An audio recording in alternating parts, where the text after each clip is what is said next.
आज हम बात करेंगे यदि पढ़ाई लिखाई में परेशानी आ रही है तो क्या विशेष उपाय करना है। उसके पहले पंडित जी से जान लेते हैं कि पंडित जी पढ़ाई लिखाई के लिए, शिक्षा के लिए कौन से ग्रह जिम्मेदार होते हैं। आज हम बात कर रहे हैं कि आपकी शिक्षा बेहतर कैसे हो सकती है, अपनी शिक्षा को आप बेहतर कैसे बना सकते हैं। सबसे पहले ये जानते हैं कि शिक्षा के लिए, एजुकेशन के लिए कौन से ग्रह आपके जिम्मेदार माने जाते हैं। देखिए, कुंडली में 5वां भाव बुद्धि का होता है।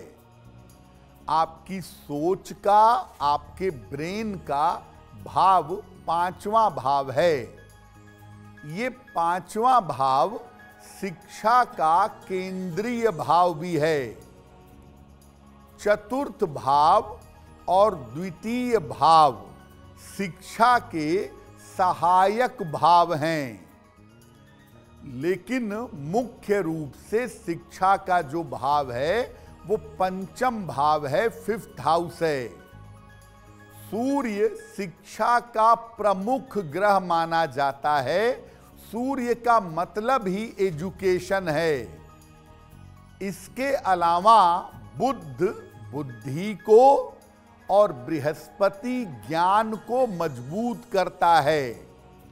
तो आपको मुख्यतः सूर्य, बुध और बृहस्पति, इन तीनों को देखना और समझना होगा।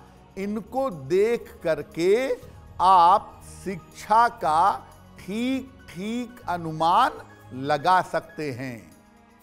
बहुत सारे लोग ऐसे होते हैं जिनका दिमाग बहुत तेज होता है, लेकिन पढ़ाई नहीं कर पाते, विद्या उनके भाग्य में नहीं होती। और बहुत सारे लोग ऐसे होते हैं कि बहुत सारी डिग्री है उनके पास, लेकिन बुद्धि नाम की चीज नहीं होती है। तो शिक्षा, विद्या और बुद्धि तीनों चाहिए, और इसके लिए सूर्य, बुध और बृहस्पति मुख्य रूप से जिम्मेदार माने जाते हैं। आज हम चर्चा कर रहे हैं कि यदि शिक्षा के क्षेत्र में सफलता नहीं मिल रही है, समस्याएं आ रही हैं, तो आपको क्या विशेष उपाय करना चाहिए। पंडित जी से इस पर क्रमशः बात कर रहे हैं।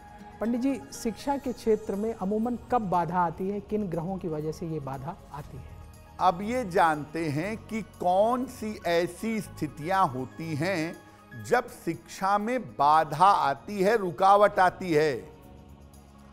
अगर आपकी कुंडली में चतुर्थ भाव खराब है तो आप शिक्षा ग्रहण नहीं कर पाएंगे, और अगर 5म भाव खराब है तो शिक्षा के प्रति आप गंभीर नहीं होंगे। तो कुंडली में अगर चतुर्थ या 5म भाव खराब है तो शिक्षा में बाधा आएगी। अगर कुंडली के द्वितीय भाव में, 2nd हाउस में पाप ग्रह हों और उन पर शुभ प्रभाव ना हो, तो आरंभ में ही, शुरुआती दौर में ही, प्राइमरी एजुकेशन में ही शिक्षा में बाधा आ जाती है। अगर कुंडली में बुध भी कमजोर है और सूर्य भी कमजोर है, तब आपकी शिक्षा पूरी हो पाना बहुत मुश्किल है। न तो आप अपना दिमाग लगाना चाहेंगे, न पढ़ाई के लिए गंभीर होंगे, और पढ़ाई आपकी टूटेगी, पढ़ाई में बार बार दिक्कतें आएंगी।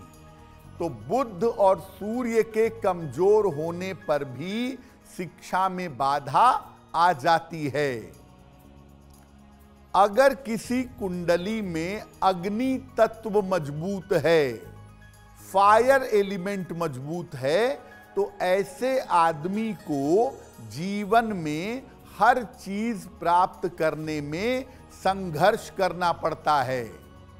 यानी अगर कुंडली में फायर की मात्रा ज्यादा है तो हर चीज के लिए आपको संघर्ष करना पड़ेगा और शिक्षा प्राप्त करने में भी आपको संघर्ष होगा। पढ़ाई आपकी बीच में छूटेगी। जिन लोगों का मूलांक 2, 6, 7 या 8 हो, 2, 6, 7 और 8 इन जन्म तारीखों से या मूलांकों से संबंध रखने वाले लोगों के जीवन में अक्सर शिक्षा में बाधा आ जाती है। एस्ट्रो तक ऐप पर आपको मिलेगा भविष्य से जुड़े हर सवाल का जवाब। डाउनलोड कीजिए एस्ट्रो तक ऐप और चुटकी में जुड़िए इंडिया के बेस्ट एस्ट्रोलॉजर से।